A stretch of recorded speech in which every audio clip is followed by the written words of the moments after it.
Hey guys, what's up? Zach from All Strength Training. Today's video is actually a follow-up on a video that we did recently. I'm going to go ahead and throw a link up to the video I'm talking about right up here. I did a video on insulin resistance recently, got a ton of positive feedback, also had a lot of questions from people. One of the things that I mentioned in that video is something called stress-induced insulin resistance. All right, so this is sort of very separate from calories in, calories out in a conventional sense. We're not talking about calories out coming from the calories that a treadmill or a smartwatch says that you burn. We're not talking just simply about the calories in as it relates to what a food label says. One thing that's super important is that the way we regulate and manage stress has a ton to do with how productively we lose body fat, and it also has a lot to do with how we add muscle.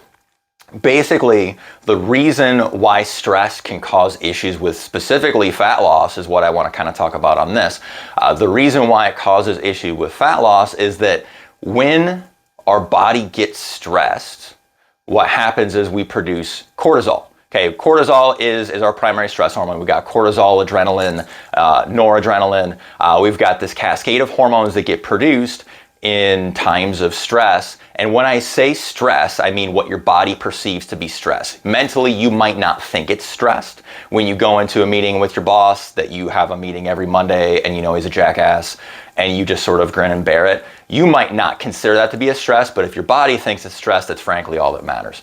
So when we look at this, we've got your autonomic nervous system has two components to it, okay? It has the sympathetic nervous system, which is your body's fight or flight system. This is what's designed to upregulate when you're in danger. Either we're trying to run away from danger, we're trying to fight off a lion who's trying to eat us or eat our kids, you know, whatever it is, it's upregulated in times of stress. And then we've got our parasympathetic nervous system. Our parasympathetic nervous system, you could kind of think of as a rest and digest system.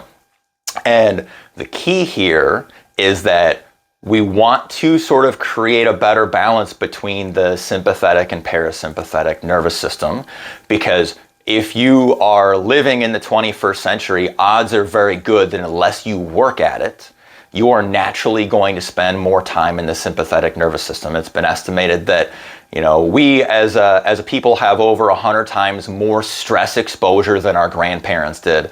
It's likely probably even gone up since that statistic came out. I heard that statistic in maybe 2010 or something, and it most likely has only increased. So when your body produces cortisol, what it does is it's preparing for some kind of activity, either a fight or a run, something. So it will push sugar and fatty acids from your fat cells, from your muscle, from your liver into your bloodstream. Okay, those are your energy nutrients. So your body is doing that because it's anticipating that we're going to need them to do something.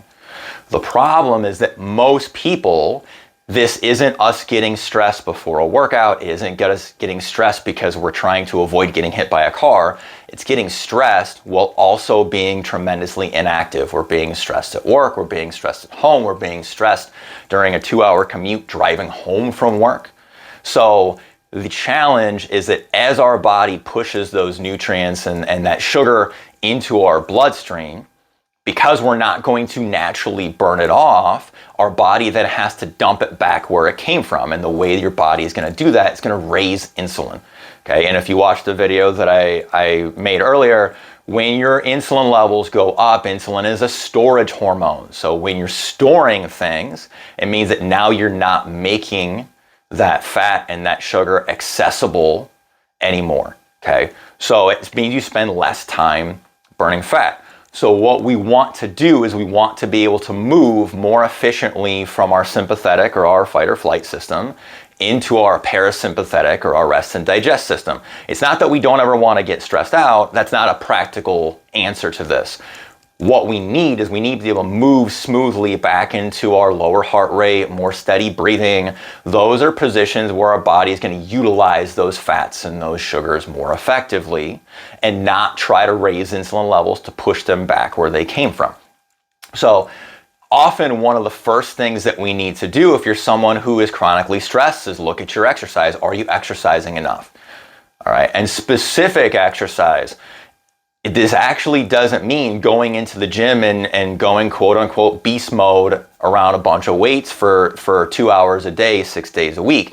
Because like I said, that is actually going to be another stress exposure. Your stress hormones will go up, which in and of itself is not a bad thing. But if we're already spending 12 hours a day super stressed out, those extra 2 hours we spent stressed out in the gym just compound the problem.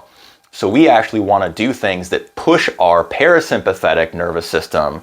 These things are going to be the stuff that nobody likes to, well, most people probably don't like to do. It's going to be things like stretching. It's going to be things like foam rolling, taking a shower, working on meditative or breathing exercises, getting a massage, walking. All right, walking and aerobic activity actually drives the parasympathetic nervous system really effectively. Super low intensity, super boring stuff. If this is somebody on a treadmill, you're probably walking at less than 4 miles an hour. Your heart rate is probably sitting at maybe 120, 130 beats per minute.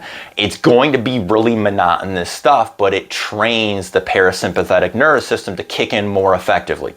So it's all about balance. We have to be able to move from one to the other. So as much as I would love to say, hey, let's get rid of some of your stresses, more often than not, that's not a super practical solution. You know, we can look at things like, is your part of your stress caused by poor time management, not making sure you've got food ready when you need it, not sleeping on a regular schedule? Those are things we can address. However, I think it's just as important not to only focus on how do we reduce the stress exposure, but how do we balance that stress exposure out with something that's going to upregulate our rest and digest.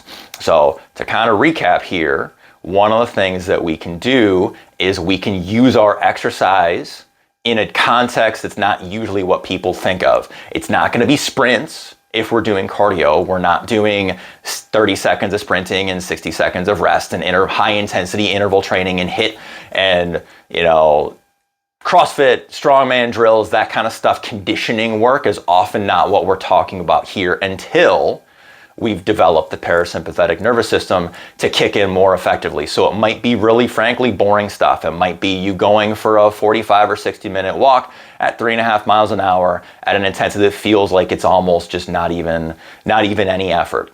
It might be that before you go to bed, you pull up a yoga video on YouTube and you spend time going through that and getting stretching and focusing on your breathing.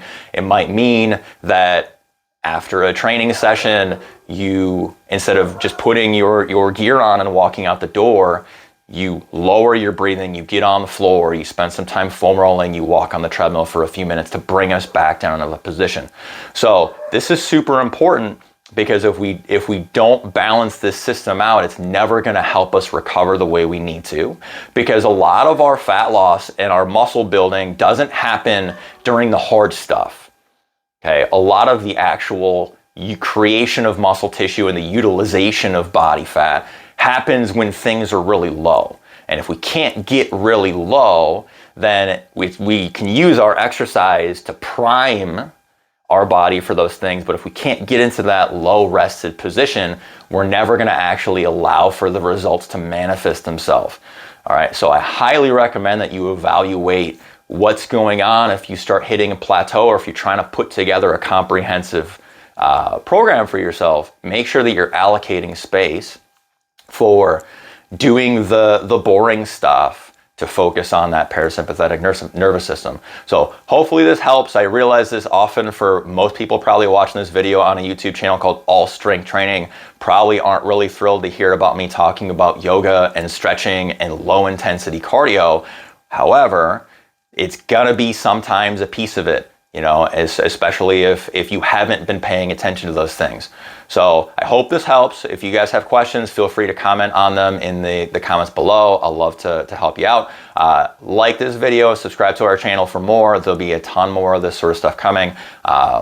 See you guys soon.